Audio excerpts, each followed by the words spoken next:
people talk about all year round is finally upon us. It's the game that's probably on the side of the Atlantic Division. Just talk about going down there as a 3-touchdown.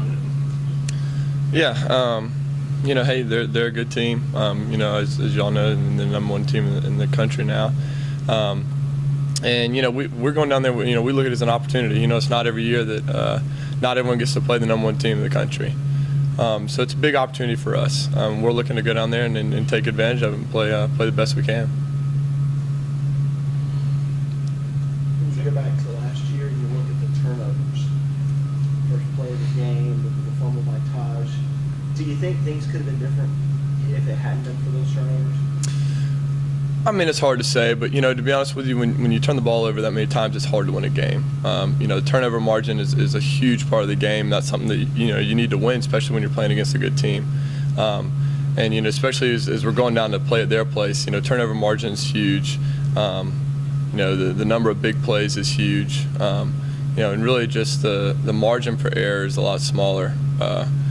Obviously on the road, but playing such a good team as well. So it's hard to say, but you know, you can't really win a game with that many turnovers. Hard, very hard. Does it make a loss even harder to deal with when you look at the way you lost it last year? When you hadn't even broken a sweat yet, and you're down 17 to a great team. I mean, and Coach Sweeney keeps saying over and over, you really just never gave yourselves a chance even to compete last year. Does that make the game this year harder? Well, no, did it make last year's? Is a loss like that even more frustrating when you kind of lose it in that manner, to where you just never really gave yourselves a chance to kind of get the flow of things? Yeah, I mean, it's always frustrating, you know, when something like that happens. You know, when the ball gets rolling, you know, against you, and momentum's rolling against you, and you know, all of a sudden you look up and you're down 17 points. I mean, that's tough. But you know, hey, they were all mistakes that you know we can correct, and they were just you know, bad breaks our way, and you know that happens with the game. You know, sometimes the ball rolls your way, sometimes it doesn't. So yeah, I mean, it makes it a little frustrating just because a lot of you know, a lot of the errors were you know, kind of just because of us. But hey, you know, give Florida State credit. I mean, they played a great game too. I mean, they outplayed us that game, and you know, that's just, you know, the score showed it. So What's the value of having already played a big time opponent on the road? It's just, you didn't win the game, but you've already experienced an atmosphere that's pretty tough. Now you're going to go up. Is there value in that? I think so. We got a lot of the young guys who are, you know, contributing big time for this team, and you know, to have a game opener in Athens, I think really helped out, just because you know, a lot of times the young guys would get into a big environment and not really know what to expect, just because they hadn't been there before. I mean, it's completely understandable, but I think it helps just because they kind of know the environment and the type of environment they're going into. And so, yeah, I mean, I would say that's nothing but a help and something that's positive for us. Can you characterize your confidence as an older player in those younger guys who are obviously key if you're going to be able to score points in any game this season? Yeah, I mean, the younger guys, you know, really just kind of gotta talk to them and encourage them. I mean, I can see the same growth with the younger guys that was in me, the same kind of thought process of what is going on, you know, freshman year, not having really any idea what's going on. But, you know, I'm telling you, the younger guys we have, they're really smart, they're great athletes, and really they're picking up on a lot of the concepts and things that we do very quickly, and they're doing them really well too. So, you know, I think as y'all have seen in the first 2 games we've played, you know, we've got a lot of freshmen who are going to contribute to this team this year, and really who already have. What thought pops into your mind when you hear that 14? What's your initial reaction when you hear it? My first thought is hearing that all go quiet when we were down there last time. You know, we were up pretty much the whole game. You know, we let that game go too. And you know, for some reason, whenever I hear that chant, I remember being down there, and you know, just kind of realizing, man, you know, we played a really good game so far, and you know, we let that game slide, and that was one we really, you know, should have made it out to Tallahassee with, and that, you know, that's kind of one of those games that you think back on, but you know, I mean, that's all, you know, all part of their tradition. I mean, you hear that, that's, you know, you think, you know, Florida State, that's their tradition. So. You're going to obviously see two quarterbacks a lot this season, two different guys. Is there an adjustment you have to make as a tight end, as a receiver, in how they spin the ball or how they pace the game?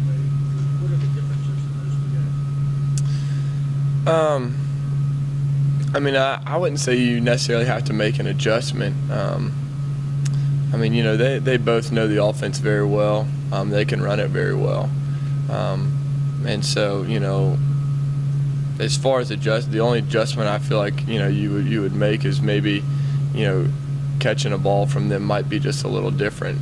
Not because, you know, of anything that has to do with them, but just, you know, they're different people. That's just kind of how, you know, how it is.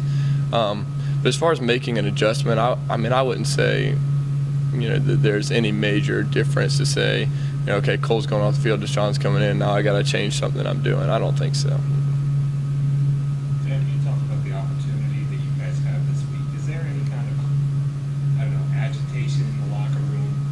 Are you guys still upset about what happened last year? And maybe this is an opportunity to give a little payback to the #1 team in the country that kind of spoiled your season last year? Yeah, I mean, I wouldn't call it payback. I think any time that you lose to an opponent, especially one that you play every year, you know, you're always kind of chomping at the bit to play him again.